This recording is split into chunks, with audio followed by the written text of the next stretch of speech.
Puis Villeparisis, c'est mieux que New York. Non. Eh bien, je m'appelle Jody Bonnat, je suis artiste peintre d'art urbain, ou du graffiti, street art comme on veut, et je suis originaire du 93 à Neuilly-Plaisance. Je suis à Villeparisis depuis 2012 parce que je suis en couple donc avec ma chérie qui est originaire de Villeparisis et qui est aujourd'hui mon agent. Donc on a trouvé vraiment une situation idéale, pas très loin du 93, donc où mes parents sont encore. Et puis c'est très pratique aussi, on est souvent sur Paris, donc voilà, le lieu est idéal pour moi. Et puis pour travailler, je suis au calme, donc c'est vraiment super. J'ai nommé mon travail le pop graffiti, donc un mélange entre le pop art et le graffiti art. Donc j'ai mixé les deux, c'est-à-dire avec des fonds très graffiti, de la couleur, de l'aérosol, et j'ai emprunté pas mal de codes au pop art, c'est-à-dire des trames, des lignes, des points un peu inspirés de Warhol et de Roy Lichtenstein, et je mélange ça avec du graffiti plus brut. Et par-dessus, je fais un travail d'affichiste en fait, où je récupère des affiches dans la rue et je colle des vieilles affiches, et par-dessus, je mets des portraits. Donc ça me fait tout un travail en strat, et ensuite je vais déchirer pour retrouver ce qu'il y avait en dessous. Donc c'est un travail vraiment en plusieurs étapes et un travail par soustraction. Le temps pour faire une toile, il est difficilement quantifiable parce que je travaille sur plusieurs œuvres en même temps, parce que j'ai des temps de séchage, etc. Donc je sais pas vraiment exactement dire je mets tant de temps, mais je dirais que pour une toile de taille à peu près moyenne, d'1 mètre par 1 mètre, il me faut une bonne journée de travail, tôt le matin et je termine tard le soir. Après, sur mur, c'est à peu près pareil, sauf que je travaille avec des embouts plus larges et je travaille beaucoup plus dans la gestuelle et la dynamique sur mur, où je peux vraiment m'éclater. Donc, je travaille à peu près à la même vitesse, quoi. Mais en atelier, je prends le temps sur les toiles. Je compare ça avec le studio et la scène, c'est-à-dire que l'atelier, c'est le studio d'enregistrement où vraiment on peut se concentrer, réfléchir, chercher, trouver des nouvelles mélodies, donc là trouver des nouvelles techniques, des nouveaux assemblages de couleurs, etc. Et les murs, c'est la scène, c'est-à-dire qu'on est en public, les gens viennent nous voir, on passe presque autant de temps à peindre qu'à discuter avec les gens, qu'à se faire photographier, filmer, échanger. Enfin voilà, les gens ils viennent à notre rencontre, et parfois sur Paris, on peut se retrouver à peindre devant 200-300 personnes. Donc c'est vraiment l'extérieur, c'est la scène. Après, je préfère toujours moi être en live et être avec les gens, quoi. Donc un peu comme les musiciens, je préfère la scène. Comme je disais tout à l'heure, je viens du 93 où il y a une forte culture hip-hop. Je viens de cette culture-là, c'est-à-dire que j'ai commencé vraiment avec des rappeurs, des danseurs. À l'époque, j'ai côtoyé les taggeurs du 93 NTM. Enfin voilà, on allait taguer dans Paris. On était avec plein de potes, on faisait du skateboard. Enfin vraiment toute cette culture de la rue qui est aussi bien sûr péjorative, c'est-à-dire ah oui, ils viennent de la rue, c'est des vandales, etc. Alors oui, il y a une part aussi de vérité. C'est-à-dire je viens de ce monde-là où on allait taguer la nuit, on faisait des graphes illégaux, vandales, etc. Mais on a toujours été en groupe, en société, avec des potes, enfin on faisait tout ça. Et j'ai toujours eu cette envie d'énergie, de musique, tout ça. J'ai d'ailleurs travaillé dans la musique pendant une douzaine d'années où j'avais mon groupe. On avait notre studio d'enregistrement dans le 93, donc je côtoyais des musiciens, on faisait des concerts, donc on jouait devant des 3-4 000 personnes. Donc je viens vraiment de ce art-là et de cette culture-là. Donc l'atelier, pour moi, c'est presque mes devoirs de vacances. C'est un peu... Justement, moi, je suis mieux dehors à courir partout avec Amélie, ma chérie, et puis avec les copains et le public, en fait. En fait, je vivais dans une rue dans le 93 où il y avait plein de copains qui étaient d'horizons différents. De cultures différentes, d'origines différentes et d'horizons différents artistiques. Ça veut dire qu'il y en avait qui rappaient, d'autres qui dessinaient. Enfin voilà, il y avait plein de, enfin voilà, il y avait plein de styles et plein de choses différentes. Et en fait, j'avais un grand pote qui a ramené plein de cultures dans notre rue. qui nous a ramené le skateboard. Donc là, ça a été une révolution parce qu'aujourd'hui, on voit des trottinettes électriques, des skates partout. Nous, à l'époque, ça n'existait pas. Donc il est venu avec le premier skateboard. Donc nous, on avait 12-13 ans. Ensuite, il est venu avec les premières cassettes à l'époque de Public Enemy, Run DMC, LL Cool J, tous ces rappeurs américains. Donc nous, on commence à découvrir cette culture-là. Le graffiti qui arrive avec voilà, toute la culture new-yorkaise, des livres Subway Art et Spreken Art, pareil. Ils nous ramenaient la culture sur un plateau. Il n'y avait pas Internet, il n'y avait pas les réseaux sociaux. Donc la culture, fallait aller la chercher. Donc on pouvait aller à la Fnac des Halles. Gamin, à 14 ans, on allait à la Fnac des Halles, on était là, on regardait les albums de rap, on regardait les bouquins de graffiti, enfin on était comme des fous quoi. Et en fait, il y avait vraiment une excitation énorme pour tout ça. Et alors, la révolution, c'est quand il a amené la première bombe de peinture. Voilà. C'était un peu comme un grand frère pour nous. Il a amené la première bombe de peinture, il a dit, les gars, vous avez vu le film Colors?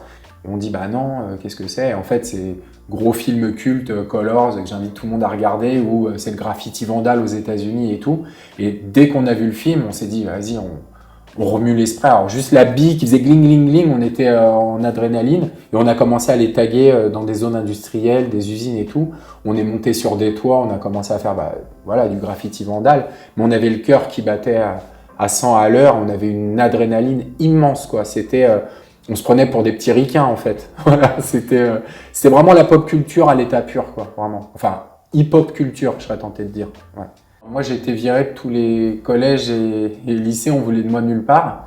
Et pour le lycée, ma mère, elle a réussi à trouver un lycée où il y avait l'option art plastique A3. Donc, c'était vraiment, on va dire, un peu tous les rebuts de l'école, quoi, qui se retrouvaient là parce qu'on voulait de nulle part. Et A3 art plastique, c'était en gros coefficient 6 pour l'art plastique. Il y avait de la musique, enfin voilà, c'était un peu plus cool que les autres voies. Et je me suis retrouvé qu'avec des graffeurs, des musiciens, donc aujourd'hui des gens qui sont très connus, notamment je pense à Dan Levy du groupe The Do qui était en A3 avec moi, qui a fait un groupe qui a cartonné voilà, dans le monde entier. Et je me suis retrouvé avec des graffeurs vraiment connus et qui étaient très très forts, plus forts que moi. Et là, c'était des battles en cours, c'est-à-dire que les cours, on faisait que graffer tout le temps. Pendant les intercours, on allait graffer sur des terrains vagues, on prenait le train, on avait le train juste à côté, on allait graffer à Paris, on revenait en cours, on avait des bombes dans notre sac. Donc c'était la folie et notre prof nous a encouragés. C'est-à-dire que notre prof d'art plastique, Claudie Lax, avec qui je suis encore en contact, donc j'ai cette chance-là, elle, le graffiti, elle nous disait « ouais, mais vous devriez faire comme ça », elle nous aiguillait parce qu'elle trouvait cette culture intéressante. Donc je baignais là-dedans et nos mamans à l'époque, elles se connaissaient entre elles donc, et elles devenaient dingues. C'est-à-dire qu'elles s'appelaient la nuit, elles ne savaient pas où on était et elles s'appelaient entre elles et elles s'inquiétaient et il n'y avait pas les téléphones portables. Il faut se rendre compte de ça. C'est vrai qu'aujourd'hui, on sait, on regarde une story, on sait ce que l'autre a fait, etc. Là, c'était... donc on faisait les dépôts de train la nuit, on allait graffer et puis... donc on a créé un crew en fait de 3 graffeurs. Il y avait Nestor, Lec et moi à l'époque mon blaze c'était Anos. Et on allait peindre en illégal les trains, les murs dans Paris, on faisait plein de trucs comme ça. On a même été peindre à Amsterdam, on a fait je sais pas, on est parti faire peut-être 80, 100 graphes là-bas, quoi. Il y en avait partout. Et en fait nos mamans elles pétaient un câble, vraiment quoi, elles devenaient dingues. Donc ma mère appelait la mère de Lec la nuit. Elles faisaient leurs enquêtes, c'est-à-dire qu'elles trouvaient des photos de nos graphes, elles disaient mais là la photo on dirait que c'est boulevard Voltaire, peut-être qu'ils sont à Paris, ah bon mais non moi il m'a dit qu'il allait là-bas. Enfin, voilà, c'était la dinguerie quoi. Il n'y avait pas de projet pour s'en sortir financièrement en fait, j'avais pas de projet. Moi le projet c'était d'être artiste coûte que coûte en fait, c'était ça. Mais en fait le truc qui était compliqué c'est que j'aimais beaucoup de choses. Donc j'aimais peindre, j'aimais le graffiti, j'aimais faire de la sculpture avec d'autres copains, j'aimais le théâtre, j'aimais la littérature, j'aimais la poésie, j'aimais beaucoup de choses. Donc après mes études c'était le lycée art plastique, j'ai commencé à aller travailler en fait, parce qu'il n'y avait pas le choix. Donc je me suis retrouvé manutentionnaire à Leroy Merlin, à Rosny-sous-Bois, et ensuite à Livry-Gargan. Donc j'étais un manutentionnaire et à côté de ça, je faisais de la musique en fait. Parce que la peinture, petit à petit, j'ai commencé à laisser tomber à ce moment-là parce que ça devenait trop dangereux. On risquait 5 ans de prison et 500 000 francs à l'époque d'amende si on graffait. Il n'y avait pas d'avenir pour le graphe dans les galeries. Il n'y avait pas d'avenir pour le graphe en général. Donc, à un moment donné, à côté, je composais des musiques, je prenais des cours de théâtre, je faisais un peu tout en même temps en fait. J'étais un peu féru de culture j'avais besoin de ça. Et en fait, vu que je bossais, ça me laissait du temps libre. Je travaillais tôt le matin, je finissais vers 13h et l'après-midi, j'allais bosser, je faisais du théâtre, j'écrivais des choses, enfin voilà, je faisais plein de trucs. Et au final, je me suis retrouvé à ce que ça fonctionne plutôt pas mal dans la musique. Donc j'ai monté un groupe qui s'appelait Hotel, un groupe de pop-rock en français, et ça a commencé à bien marcher. Et donc là, je gardais quand même toujours un petit boulot à côté, mais le travail dans la musique m'a permis de monter un studio d'enregistrement avec mes collègues, de faire un peu d'alimentaire à côté en enregistrant d'autres artistes. On a travaillé pour Sony Music, enfin on a fait plein de projets, des musiques de pub, des musiques de films.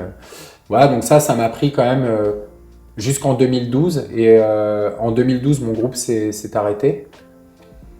Et là, en fait, j'ai eu la chance de rencontrer Amélie. Et pour Noël, je lui ai offert une toile à ce moment-là. Et elle m'a dit mais c'est toi qui as fait ça? Je dis bah oui. Et elle dit mais tu devrais faire ça, tu as du talent. Enfin, ton groupe s'est arrêté, vous êtes engueulés, fais de la peinture, quoi. Tu as vraiment un vrai talent. Et donc, je m'y suis remis grâce à elle et elle m'a vraiment épaulé dans cette aventure. Donc aujourd'hui, on est vraiment un binôme dans le sens où sans elle, j'en serais pas là. Et aujourd'hui, j'en suis là aussi parce qu'elle dirige les projets, elle organise tout. Enfin voilà, c'est devenu mon agent. C'est moi. Et c'est toi qui as réussi à le ramener ici. Oui. Alors comment t'as fait? L'amour, ça motive les troupes. Ouais, mais ça aurait pu être vraiment dans l'autre sens. Oui, c'est vrai. Mais moi, j'étais ostéopathe. Donc, j'étais déjà installée. Et Jo quand on s'est rencontrés, était encore dans la musique. Donc, du coup, le choix, il a été fait pour la personne la plus stable dans la vie. Et c'était moi. Donc j'ai réussi à l'amener à Villeparisis. Moi, j'ai toute ma famille de Villeparisis. Je suis d'ici depuis 5 ou 6 générations, je crois. Ouais. C'est rare, d'ailleurs. Mais c'est rare, en fait, d'être dans la ville de ses racines, vraiment. Du côté de mon père, c'est vraiment ici. Vous êtes implantés, quoi.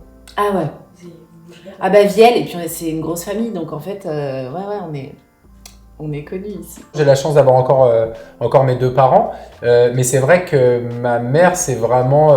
moi, je dis souvent que j'ai 3 femmes dans ma vie, quoi. J'ai ma mère, Amélie et ma professeure d'art plastique, Claudie Lac. C'est des femmes qui ont vraiment compté pour moi. Voilà. Dans ma vie, alors, ce qui est rigolo, c'est que là, il n'y a pas longtemps, on a fait notre plus grand mur à Aubervilliers qui fait plus de 1000 m², et ça a été organisé par Lisa Larsonneur qui est une femme aussi, et je lui dis mais tu m'as vraiment poussé dans ce projet, j'avais tellement peur. Je lui dis tu fais partie, tu es la 4e femme de ma vie maintenant, Lisa. Je dis parce que franchement tu m'as poussé là-dedans, et puis voilà, donc c'est que des femmes moi qui ont vraiment poussé et qui m'ont vraiment aidé et qui ont cru en moi. Après, mon papa, lui, il était dans sa vie, il était dessinateur, maquettiste sur Paris. Voilà, donc quand j'étais petit, il y avait des feutres à la maison, tout ça. Mais il s'est jamais forcément intéressé plus que ça au tag, au graphe et tout. Il travaillait beaucoup. Il bossait beaucoup dans son métier. Et c'est plus ma mère qui, elle, regardait, qui s'inquiétait, qui regardait les graphes, les tags et qui connaissait. Et même encore aujourd'hui, elle connaît tous les artistes, elle connaît mes projets, voilà. Jo, il fait partie du peu d'artistes du mouvement actuel qui ont vécu l'excitation et l'interdiction du graffiti. Et c'est pour ça que j'ai appelé ma peinture pop graffiti et non pas pop street art ou voilà, parce que je suis pas du tout. Jo se revendique pas street artiste. Voilà, aujourd'hui, il y a une vraie différence entre le graffiti et le street art, et moi je suis vraiment issu du graffiti. Le graffiti, il y a un mur, d'accord, et on va mettre son blaze, son surnom. Voilà, ça a commencé à New York avec Taki 183. Taki, c'était un coursier qui habitait dans la 183e rue. Et dès qu'il livrait un colis, il mettait son blaze Taki 183. Il mettait ça partout. Et les gens dans New York, c'était en 1970, ils ont commencé à se dire « Mais c'est qui ce Taki? Qui est ce Taki ?» Voilà, le tag était né. Voilà, ça vient de là. Ça, c'est le graffiti. C'est je mets mon blaze un peu comme un chien va faire pipi sur un mur. Le street art, c'est par exemple, il y a le même mur. Et le gars sur ce mur-là, il va se dire « Ah, je mettrais bien, vu qu'à côté, il y a un arbre, je vais continuer l'arbre avec un collage, avec un joli arbre à côté. Je vais faire un collage et je vais mettre voilà, un petit rapport à la rue. » ou voilà, le meilleur exemple, c'est Banksy, qui joue avec la rue pour interpeller le passant. Donc, c'est des messages plus politiques, ça va être des pochoirs, ça va être un travail différent. Voilà, c'est un travail plus intellectuel pour aussi engager des messages. Moi, dans mon travail, il n'y a pas de message. Moi, la culture graffiti hip-hop, c'était pas du tout, pas du tout mon truc. Et du coup, j'ai démarché des galeries. Et première galerie, ils ont accepté le travail de Jo. Donc en fait, je suis ressortie, ouais, d'accord, super. Je vous laisse des toiles, très bien, marché conclu, machin. Je suis sortie et je me suis dit, qu'est-ce que j'ai fait? Je sais même pas à qui j'ai laissé les toiles, je connais rien. Et ce qui est fou dans l'histoire, c'est que cette fameuse galerie avait que des stars new-yorkaises, que des énormes stars. C'est-à-dire qu'elle a réussi à me plugger dans une des galeries qui avait tous les pionniers du graphe new-yorkais, où les toiles se vendaient à des prix fous, quoi. Donc ça, c'est incroyable comme histoire. Et du coup, on est ressorti de là, super, t'es en galerie, ok, faut refaire des œuvres, d'accord. Et en fait, au fur et à mesure, on l'a appelé de nouveau pour des projets dans la rue. Mais en fait, il a commencé sa carrière dans la rue et il a exposé. Oui. T'exposais des toiles à l'époque, quand tu avais une vingtaine d'années. Il exposait, il faisait des expos. Il a calmé le jeu, il a eu sa carrière dans la musique, hein. Et quand il est revenu, donc quand on s'est mis ensemble et que j'ai montré son travail, il a réintégré des galeries et il a été rappelé dans la rue pour des projets de rue. Il a refait le chemin en sens inverse en fait, en intégrant des galeries, en repartant dans la rue. Et donc là, il a eu des projets, un gros projet au Galion à Aulnay, qui était organisé par cette fameuse Lisa, avec qui on a fait ce gros mur à Aubervilliers il n'y a pas très longtemps.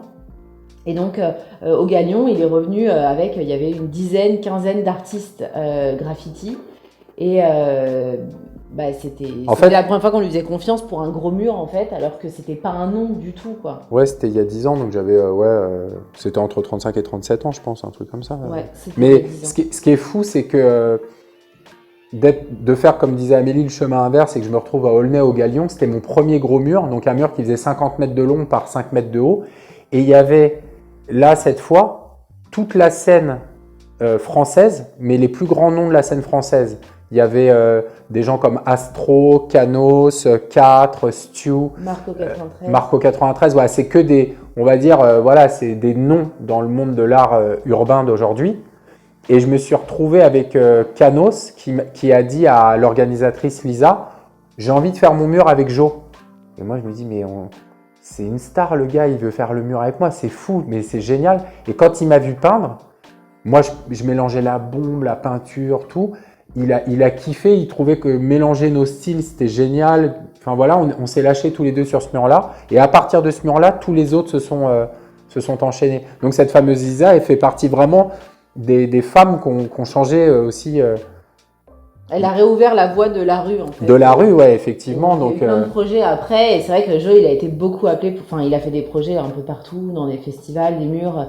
Il y en a eu beaucoup. Là, on calme un peu parce qu'il se concentre beaucoup sur l'atelier. Mais il a passé 10 ans vraiment là dans la rue, beaucoup, quoi. Jo, quand je lui ai dit présente tes œuvres en galerie, il m'a dit mais tout le monde s'en fout du graffiti en fait. C'était son discours, il avait complètement lâché. On n'allait pas dans les expos, il connaissait plus en fait. Il a juste fait des toiles avec le cœur, sans se dire je rentre dans un truc, dans un système. D'ailleurs, le mur qu'il a fait à Aulnay avec Canos, c'était très structuré, c'est-à-dire il y avait des artistes qui avaient leur code, leur style, c'était très, très élaboré et tout. Jo, il arrive avec des pots de peinture, il a pris les pots, il les a balancés comme ça, il en a foutu partout. Tout le monde le regardait, mais qu'est-ce qu'il fait? On disait, mais qu'est-ce qu'il fait? En fait, il s'éclatait parce qu'il n'y avait aucun enjeu puisqu'on n'attendait rien. Moi, j'y croyais, mais en fait, j'imaginais pas les 10 ans qui allaient suivre. on a été au siège de l'ONU pour faire une expo au siège de l'ONU à New York. Il a peint à Atlanta, à Miami. On a été à New York plein de fois, à San Francisco, à Shanghai. Enfin, on a voyagé partout avec son art. Mais il y a 10 ans, quand j'ai présenté la plaquette et les toiles dans la galerie, jamais j'aurais pu me dire, bon alors, c'est sûr qu'on va faire ça. Jamais de la vie. Je n'attendais rien du Non, tout. moi je m'attendais pas. Et puis Je je voulais gagnais. juste montrer ce qu'il faisait parce que je trouvais ça beau, en fait. Et moi, je travaillais, voilà, j'avais mon petit job de vendeur, je faisais de la mise en rayon et de la vente, je gagnais 700 € par mois, quoi. Donc moi, vendre une toile, 1200, à savoir que la galerie prend la moitié quand même, hein. Mais bon, ça me faisait, pour une toile, gagner 600 €, c'était un mois de salaire pour moi à l'époque. Je parle franchement d'argent, hein. J'ai pas de tabou là-dessus, mais 600 €, ouais, voilà, ça a changé ma vie. Donc, et depuis, j'ai encouragé des copains qui faisaient de l'art et qui n'osaient pas exposer leurs travaux. Et je les ai encouragés à les présenter, à les vendre. Et même des copains vendeurs, je leur disais, bah voilà, tu gagnes tant par mois. Si tu vends une toile, même si tu la vends 500 €, et bah c'est 500 € qui changent ta vie, quoi. Il a toujours eu les pieds sur terre parce qu'en fait, il y a toujours eu un truc fixe qui le rattachait avec un salaire, un CDI, machin.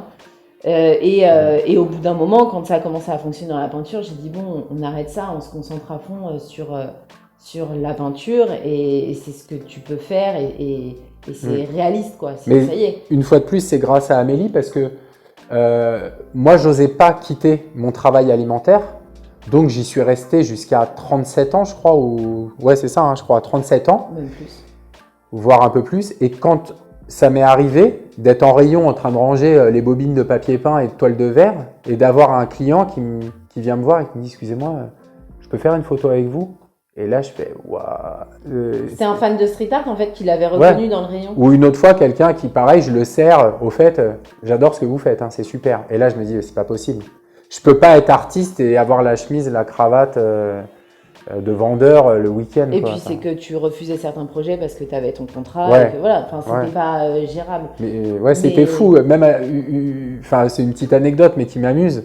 Une fois, j'étais en rayon avec ma chef, qui elle s'occupait de tout le magasin. Elle était, enfin voilà, elle s'occupait de tout le magasin, donc elle était un peu occupée. Et je lui dis, écoute, Nathalie, j'ai le New York Times qui vient de m'appeler pour faire une interview devant un de mes murs à Paris.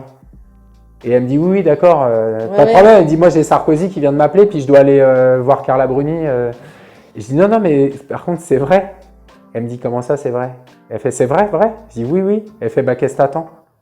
C'est magnifique. Donc il a quitté son poste. Elle m'a dit vas-y, je prends ton. Donc elle a pris mon taf de vendeur, plus elle tout le rôle qu'elle avait dans le magasin de responsable.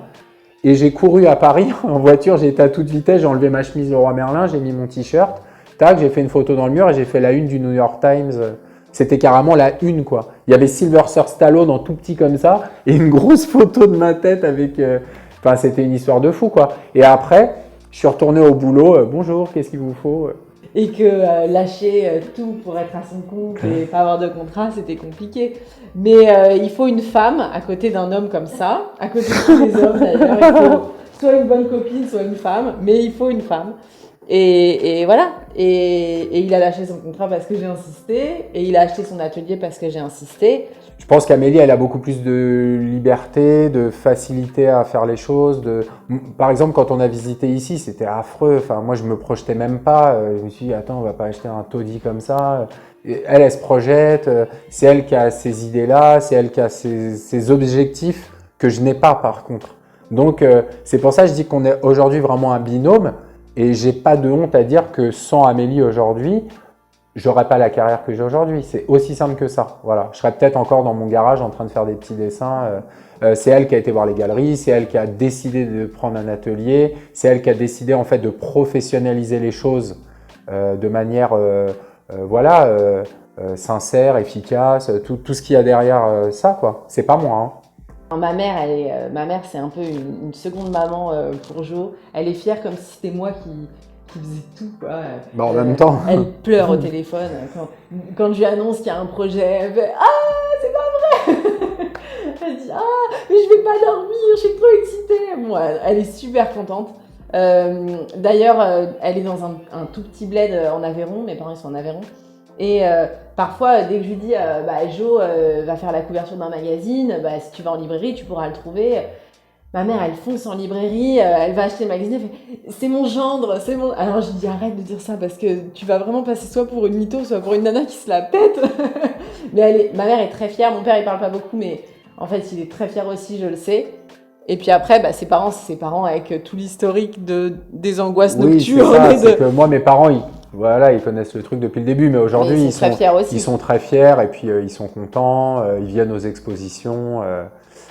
Ils ont été voir le mur à Aubervilliers en vrai quand ils peuvent, parce qu'aujourd'hui, moi, mes parents, ils ont 74 ans, donc avec